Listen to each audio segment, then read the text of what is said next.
The idea of birds of paradise came from our creative process of how we can make wings into something really magical and really wonderful.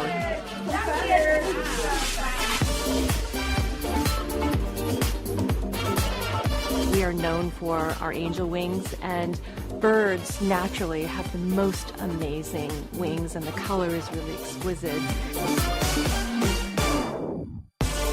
I wanted the richness of the color and these exquisite angels to exist in that true fantasy of the woman.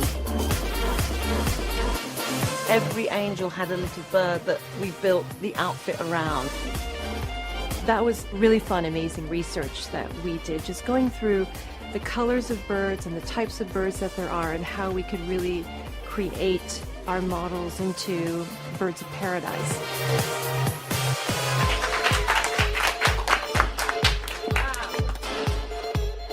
Several of the wings in this section really function, you know, so that they open up and the wings are part of their arm.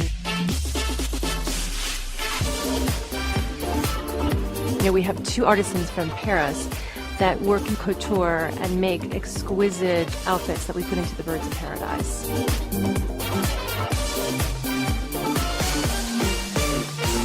It feels so luxurious and so whimsical. Incredibly exquisite. There's a fragility, there's a femininity, it's not clunky or heavy, it's light as a feather, excuse the pun.